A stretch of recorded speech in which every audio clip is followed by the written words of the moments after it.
As you know, it's 2024. This is an election year. Both Joe Biden and Trump are trying to win an anticipated rematch for the crown to be the number one man on planet Earth and the free ruler of the entire world as the US president. But there are going to be some issues that must be discussed because voters have certain issues. Of course, the economy will be up there. Of course, taxation will be up there. But something is very important to voters, both Democratic and Republican.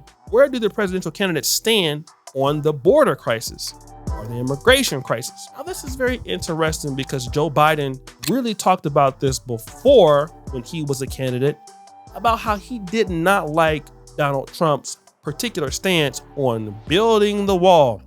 And even for immigrants who were illegal in the United States, he made a promise to them.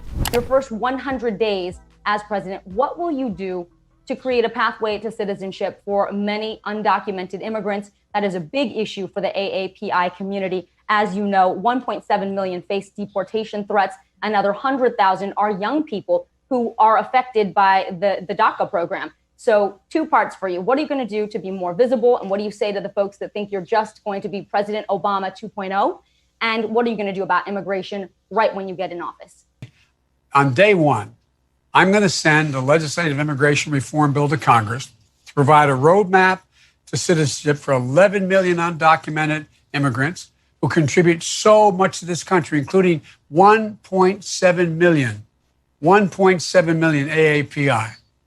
My immigration policy is built around keeping families together, modernizing the immigration system by keeping families, unification, and diversity as pillars of our immigration system, which it used to be.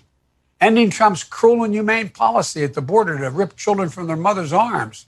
Take immediate action to protect dreamers, including the more than 100,000 eligible dreamers from East and South Asia. Rescinding the un-American Muslim ban immediately. Restoring refugee admission in line with the values and historic leadership of our country. Now, again, remember, Black people, there was no promise for reparations or anything for us. But for the immigrants, he made a promise to them.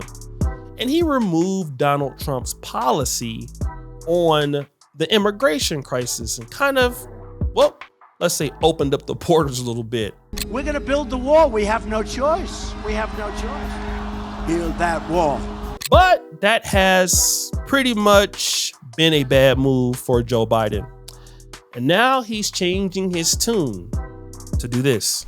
After 3 years of border chaos, President Joe Biden announced an executive order Tuesday to place restrictions on the record number of illegal immigrants seeking asylum in the U.S., effective immediately. The order gives Biden the same powers former President Trump used to secure the border, powers which Biden canceled when he took office and which he claimed he didn't have the authority to use.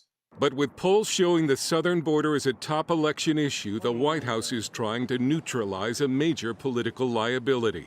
And if the United States doesn't secure our border, there's no limit to the number of people who may try to come here.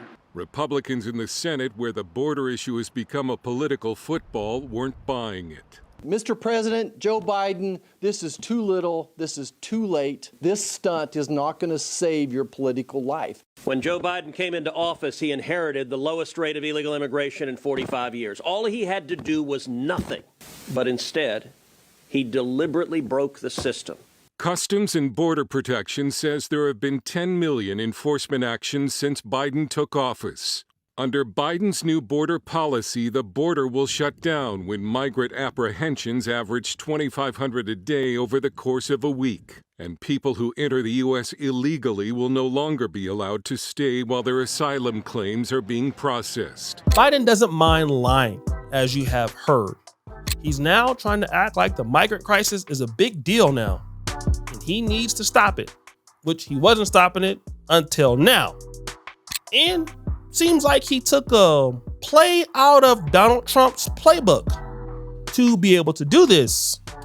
But then I came across this particular clip in the state of Pennsylvania, which is or could be considered a swing state. just like Ohio, Biden is not looking so well there. And for Democratic or moderate Republicans, they don't think that Joe Biden is particularly serious about the migrant crisis. So this is what's going on there. Torian, as you know, in a recent CBS News poll, more than half of Pennsylvania voters labeled the U.S.-Mexico border a major factor in their vote this upcoming November. What have they been telling you about the president's new policy decisions? Well, Bob, even Democrats I talked to out here say this aggressive action, this executive order in lieu of congressional action is a true pivot point for the president. A lot of Democratic voters out here say that they were expecting the president to especially act on this sooner than later because immigration is a true sticking point for on-the-fence moderate Republicans that they know in their communities. Take a listen to what Terry Hahn, a 73-year-old Democrat, told me when I talked to him today about it. Then they happened to interview some of the people that are Democrats in Pennsylvania. They were not so happy. I don't believe he's done a good job because in the major cities there's a lot of crime and a lot of people that should not be in this country. And I don't take offense to that to anybody. It's just how it is. Now, the current migrants are pissed off at Joe Biden. You even have people who are religious leaders, and they're saying this. In the last year, 70 migrants have called the Starting Point Community Church in Belmont-Cragen home. This was an open space. Pastor Jonathan De La O converted this building into a shelter for asylum seekers arriving in Chicago.